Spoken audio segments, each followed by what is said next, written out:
Minggu ke-19 tahun 2022. Apa aja yang terjadi dari tanggal 8 sampai 14 Mei ini di sepanjang sejarah teknologi?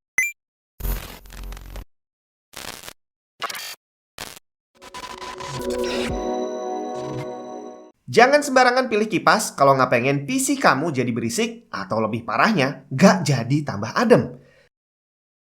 ROG Strix XF120 Fan. Kipas 4 pin PWM 120 mili untuk casing, radiator, atau CPU cooler yang silent tapi dijamin bikin adem.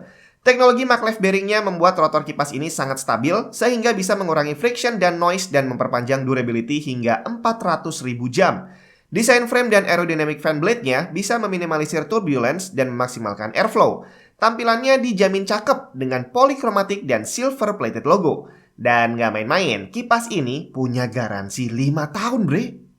Halo semua, jadi mana teknologi baterai? Kayaknya kalau dilihat kok gitu-gitu aja ya. Udah bertahun-tahun kita pakai HP yang baterainya pakai lithium. Tapi kok kayaknya ya masih gitu-gitu aja teknologinya ya. Termasuk baterai kecil-kecil yang biasa kita beli di toko. Baterai AA sama baterai AAA. Kayaknya kok dari dulu nggak ada perubahan. Soalnya seingat saya waktu masih SD dulu, kalau beli baterai buat mainan, ya bentuknya masih seperti itu dan teknologinya juga masih seperti itu. Dan dulu kita diajarin di sekolah kalau baterai itu namanya adalah dry cell, sel kering. Ternyata baterai sel kering ini adalah salah satu teknologi baterai yang paling tua. Dry cell ini ditemukan atau lebih tepatnya dibuat untuk pertama kalinya oleh Dr. Carl Gessner, seorang ilmuwan dari Jerman. Dr. Gessner kemudian mendaftarkan paten pertama untuk dry cell battery di tanggal 8 Mei tahun berapa? Bisa tebak?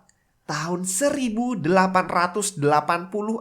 Ternyata teknologinya udah tua banget ya. Baterai yang didaftarkan patennya tadi menggunakan zinc sebagai komponen utamanya. Dan ternyata hal ini gak jauh berbeda seperti baterai yang kita kenal sekarang yang menggunakan karbon dan zinc. Bener aja berarti kalau teknologinya gak terlalu berubah. Biasanya ada cerita menarik di balik pembuatan logo sebuah brand. Nah, kali ini ceritanya adalah sejarah di balik logo penguin yang digunakan sama Linux. Tanggal 19 Mei 1996, Linus Torvalds, pembuat Linux, memutuskan untuk menggunakan Tux si penguin sebagai maskotnya Linux. Kira-kira kenapa kok yang dipilih adalah penguin? Di tahun 1996, Linus barengan sama anggota The Canberra Linux User Group mengunjungi Canberra National Zoo and Aquarium di Australia. Di sana Linus sempat ngeliat penguin dan kabarnya dia terinfeksi penyakit yang bernama penguinitis. Gejala penyakit ini adalah membuat kita nggak bisa tidur kalau malam karena memikirkan penguin dan ada rasa cinta berlebih terhadap penguin. Terbukti nggak lama kemudian saat dia diminta untuk ngasih ide tentang maskotnya Linux nantinya, ternyata dia langsung dengan lantang nyebutin penguin. Tentu saja hal ini bukanlah kejadian sebenarnya. Itu tadi adalah tulisan yang ditempel di Canberra National Zoo and Aquarium sebagai semacam monumen pengingat bahwa Linus pernah ke sana dan bisa jadi mendapat inspirasi dari sana.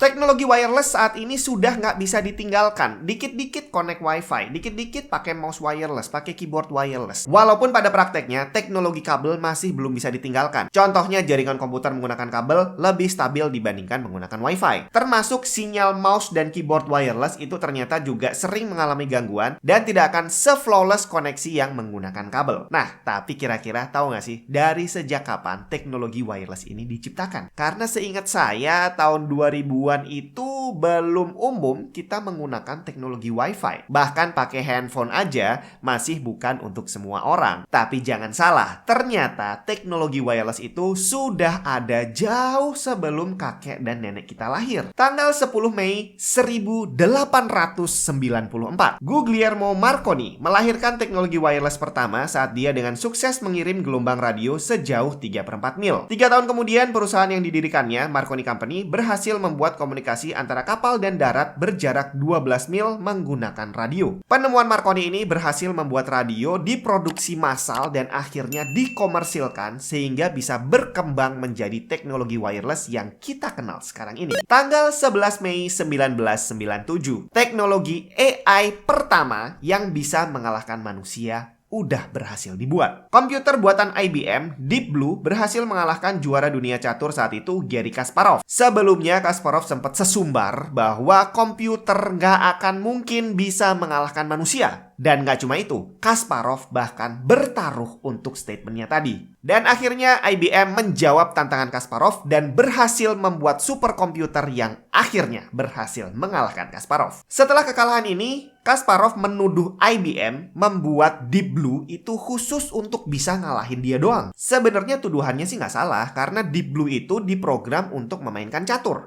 Sedangkan main catur itu diarahkan untuk bisa ngalahin manusia, termasuk salah satunya Kasparov juga. Tahun 1930 ke 1940-an ternyata termasuk salah satu tahun yang paling rame dalam perkembangan komputer. Di waktu yang bersamaan, di belahan dunia yang berbeda, ternyata ada banyak orang yang berusaha untuk mengembangkan teknologi komputer. Salah satunya terjadi di tanggal 12 Mei 1939. Pembuatan Harvard Mark I dimulai. Komputernya sendiri baru selesai dibuat di tahun 1944. Nah, di tanggal yang sama, 2 tahun kemudian, tepatnya tanggal 12 Mei 1941, Conrad Zuse menyelesaikan Z3, Electromechanical Digital Computer pertama yang bisa diprogram. Dia adalah penerus dari Z1, komputer binary digital pertama yang didesain Zuse di tahun 1938. Sayangnya, hampir semua barang buatan Conrad Zuse hancur dan rusak karena Perang Dunia Kedua. Tanggal 13 Mei 1980, Digital Equipment barengan sama Intel dan Xerox memperkenalkan teknologi Ethernet Network. Teknologi Ethernet sendiri awalnya dikembangkan oleh Xerox PARC antara tahun 1973 sampai 1974. Transfer rate-nya saat itu adalah sekitar 10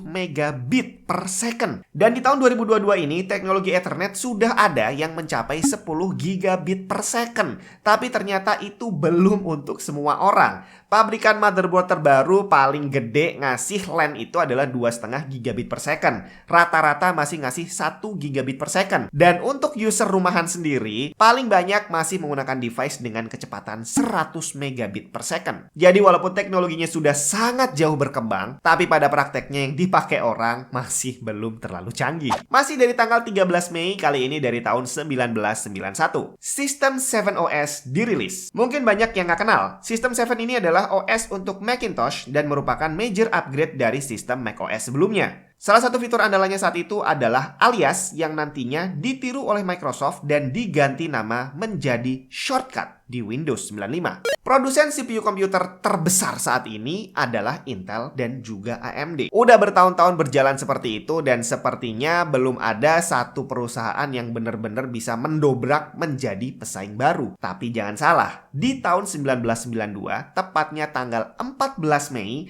ada sebuah perusahaan yang berani mengeluarkan produk untuk menyaingi Intel. Waktu itu Intel masih berjaya dengan prosesor Intel 486-nya. Nah, Texas Instruments mengumumkan bahwa mereka punya produk microprosesor sendiri yang dinamakan 486 juga. Ngapain ya? Bikin produk saingan tapi namanya sama. Dan ternyata produk ini tidak berhasil mengalahkan dominasi Intel. Nah, kira-kira dengan munculnya beberapa pabrikan komputer dan juga handphone yang punya teknologi prosesor baru, apakah nantinya akan bisa menyaingi Intel dan AMD? Kita lihat aja tanggal mainnya. Sambil kita tungguin aja episode berikutnya minggu depan.